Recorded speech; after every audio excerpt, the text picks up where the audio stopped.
கூட்டத்தை முடித்தோம். சொல்லுங்க, நீங்க எதுவும் கேட்கறதா கேட்க. 2026 தேர்தல் வந்து எப்படி இருக்குன்னு எதிர்பார்க்கறீங்க? அம்மா மக்கள் முன்னேற்ற கழகம் இடம்பெற போகின்ற கூட்டணி தான் வெற்றி பெறும் என்பதை பார்த்து அந்த நேரத்தில் சொல்லுங்க. பிஜேபி தலைமையில கூட்டணியா உங்க தலைமையில என்ன கூட்டணி வாய்ப்பு? நான் என்டிஏ தலைமையிலான கூட்டணியிலிருந்து செப்டம்பர் 1ஆம் தேதியே வெளியில வந்துட்டேன். திருப்பி அதே கேள்வி கேட்டுட்டு இருக்கீங்க.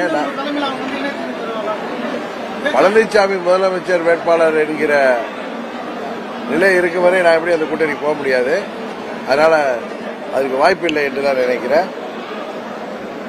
அம்மா மக்கள் முன்னேற்ற கழகம் இந்த தேர்தலில் எந்த கூட்டணியில் இடம்பெறுமோ அந்த கூட்டணி உறுதியாக வெற்றி பெறும் என்பதுதான் எனது கருத்து. அதுதான் உங்கள்கிட்ட சொல்றேன். கரூர் சம்பவத்தை தொடர்ந்து பாத்தீங்கன்னா உச்சநீதிமன்றத்தில் வந்து நீதிபதிகள் தொடர்ந்து பல்வேறு கேள்விகள் எழுப்பியிருக்காங்க. அது குறித்து உங்களுடைய கருத்து?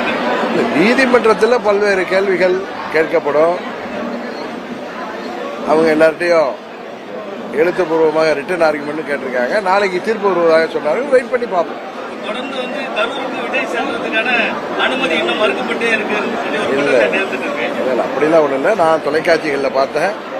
அவர் கேட்டு அவர்கள் வந்து கரூர் எஸ்பிய உங்கள் பிரதிநிதிகளை அணுகி பார்க்க சொல்லுங்கன்னு சொல்லியிருக்காங்க. உறுதியாக அவர் செல்வார். அங்கே உறுதியாக அவருக்கு பாதுகாப்பு அளிக்கப்பட்டு அவர் அதை பாதிக்கப்பட்டவர்களை உறுதியாக பார்த்து வருவார். இல்லை, எந்த கூட்டணி என்பதை இந்த ஆண்டு கடைசியில் தான் உறுதியாக சொல்ல முடியும்.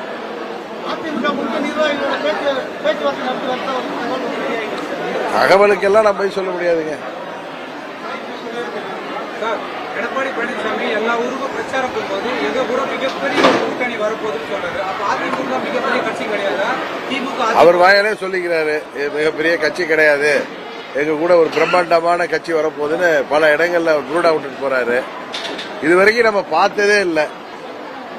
இன்னும் தான் கட்சி தொண்டருக்கு இன்னொரு கட்சி கொடிய கையில கொடுத்து அதை பார்த்து புலகாங்கித எடுத்து பிள்ளையார் சொல்லி போட்டாங்கன்னு பேசுற அளவுக்கு புரட்சி தலைவர் உருவாக்கிய இயக்கத்தை, அம்மா அவர்கள் கட்டி காத்த இயக்கத்தை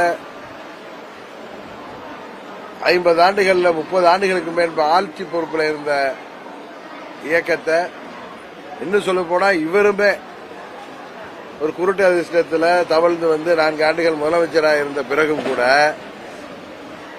அவருடைய தரம் அவ்வளவுதான் இங்கு காமிக்கிற அளவுக்கு, அதுவும் கரூர்ல ஒரு கொடூரமான துக்க சம்பவம் நடந்திருக்கிறப்ப, அதுவும் தாவேகா கட்சி தொண்டர்களும் அதன் தலைவர்களும் எப்படி அதில் மனதளவில் பாதிக்கப்பட்டு அவர்கள் எல்லோரும்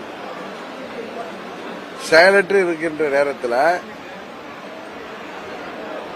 அந்த துக்கத்தில் அவர்கள் வழியோடு இருக்கின்ற நேரத்தில் அவர்கள் தொண்டர்கள் பல பேர் இறந்திருக்காங்கிற வருத்தத்தில் இருக்கிற நேரத்தில் குள்ளநரித்தனமாக, நம்ம ஊர்ல சொல்லுவாங்களா ஆடு நினைதுன்னு ஓனாய் அழுத கதையா, இவர் என்னமோ அவங்களுக்கு ஆதரவா பேசுற மாதிரி பேசினா அவங்க எல்லாம் ஏமாந்து இவரோட கூட்டணிக்கு வந்துருவாங்க. எவ்வளவு ஒரு என்ன சொல்றது, சரியான வார்த்தை எனக்கு சொல்ல வரல, நீங்க என்ன சொல்லுங்க. எவ்வளவு ஒரு தரந்தாழ்ந்த அரசியல். இதுவரை நாம் கேள்விப்படாத அளவிற்கு தமிழ்நாட்டில் ஒரு அரசியல் கட்சியின் தலைவர் எப்படியெல்லாம் தன் தொண்டர்களையும் நிர்வாகிகளையும் பொதுமக்களையும் ஏமாற்றுகிற விதமாக அவர் பேசி வருகிறார். நீங்க கரெக்டா சொன்ன மாதிரி அவர் தவிக தலைவர் திரு விஜய் அவர்களிடம் கூட்டணிக்காக அழைப்பு விடுவதிலிருந்து என்ன தெரியுது, தவிக தலைமையில விஜய் அவர்கள் தலைமையை ஏற்று இவர் கூட்டணிக்கு செல்லலாம் என்றுதான் தெரியுது. அது மாதிரி என்னதான் அவருடைய செய்கையில எல்லாருக்கும் தெரியுது. இன்னும் சொல்ல போனா திரு விஜய் அவர்கள் தவிகவுக்கும் டிவிகேவுக்கும் திமுகவுக்கும் தான் போட்டி என்று அறிவித்த பிறகு அவர் கூட்டணிக்கு வரணும் பிள்ளையார் சொல்லி போட்டாச்சுன்னா அப்படின்னா இவர் வந்து விஜய் அவர்கள் தலைமையை ஏற்று கூட்டணிக்கு செல்வார். ஏன்னா தன் தலைமையில இந்த தேர்தலில் வெற்றி பெற முடியாது, படு தோல்வி அடையும் எடப்பாடி திராவிட முன்னேற்ற கழகம் இடிஎம்கே தோல்வி அடைஞ்சிருங்கிற பயத்தில் அவர் விஜய் அவர்களுக்கு கூட்டணி அழைப்பு விட்டு அவர் தலைமையில் சேருவதற்கு முயற்சி செய்கிறார் என்றுதான் எல்லோரும் பேசிக் கொள்கிறார்கள்.